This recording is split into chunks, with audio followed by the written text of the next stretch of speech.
দর্শক, আজকের ভিডিওতে আমি আপনাদেরকে একটা আজব রাস্তা দেখাবো, যে রাস্তার কন্ডিশন দেখলে আপনারা সত্যি অবাক হয়ে যাবেন। আর এই রাস্তাটাকে পাড়ি দিবে একটা জিপ গাড়ি, দেখতে পাচ্ছেন। এই গাড়িটা কিভাবে এই রাস্তাটাকে পাড়ি দিয়ে ক্রস করে উপরে উঠছে এবং কিভাবে উঠতে হয় সেটাও দেখাবো আপনাদেরকে। দেখুন, এই ধরনের রাস্তা অনেকেই দেখেনি। দেখুন, সিঁড়ির মতো কিছুটা স্ট্রাকচার রয়েছে এই রাস্তার। আর এই রাস্তাতে খুব একটা মোটা না, চিকন রাস্তা। আর এই গাড়িটাই এই রাস্তা বেয়ে বেয়ে উপরের দিকে উঠবে। এই রাস্তাটা কোথায় সেটা আপনারা বুঝতে পারছেন। এই রাস্তাটা চায়নাতে অবস্থিত, ফ্ল্যাগ দেখা যাচ্ছে।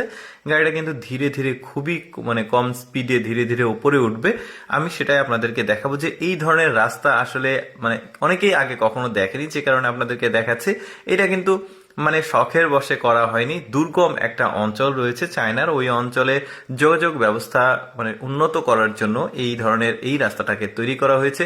বেশ চমৎকার কিন্তু। আর আরেকটা ব্যাপার আপনাদেরকে বলে রাখি, যে এই রাস্তাগুলোতে যারা ড্রাইভ করে তাদেরকে আলাদাভাবে ট্রেনিং দিয়ে তারপরে এই রাস্তাতে ড্রাইভ করার অনুমতি দেওয়া হয়। ওদের কিন্তু আলাদা একটা ট্রেনিং সেন্টার রয়েছে, চায়নাতে কয়েকটা রয়েছে আর কি একই প্রতিষ্ঠানের, যে বিভিন্ন দুর্গম রাস্তা। আর আপনারা অনেকেই জানেন যে চায়না কিন্তু অনেকটাই পাহাড়ি অঞ্চলে ঘেরা, আর সেখানে কিন্তু দুর্গম রাস্তাগুলো বেশি রয়েছে। এরকম খাড়া আঁকা বাঁকা পাহাড়ি রাস্তা, সেখানে কিন্তু সবাই ড্রাইভ করতে পারে না। প্রফেশনাল যারা ড্রাইভার রয়েছে শুধুমাত্র তারা, আর যারা ড্রাইভ করতে চায় তাদেরকে প্রশিক্ষণ দিয়ে তারপরে এই ধরনের রাস্তায় ড্রাইভ করতে দেওয়া হয়। দেখুন, গাড়িটা খুবই ধীরে ধীরে চলছে। এর আগেও কিন্তু আমি আপনাদেরকে এই ধরনের একটা রাস্তা দেখিয়েছিলাম, সেটা এতটা দুর্গম ছিল না। দেখুন গাড়িটা কতটা ধীর গতিতে স্লোলি উপরের দিকে যাচ্ছে।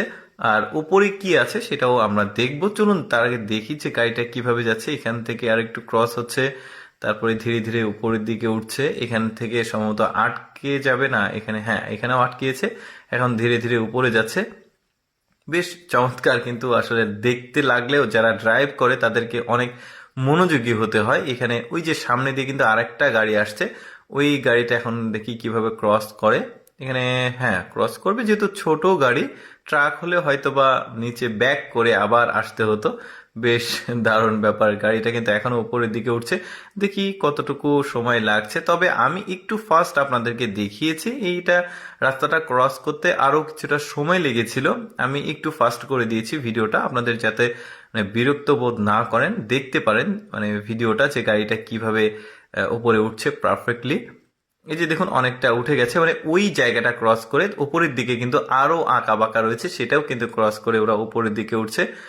গাড়িটা বেশ দারুণ। এই যে উপরে একটা পাহাড় রয়েছে, ওইখানে আবার সুন্দর একটা ভিউ পয়েন্ট রয়েছে সৌন্দর্য উপভোগ করার জন্য, প্রাকৃতিক সৌন্দর্য। আর সামনে একটা গ্রামও রয়েছে, অন্য একটা ভিডিওতে সেই গ্রামের সৌন্দর্য আপনাদেরকে দেখাবো আমি। তো দেখো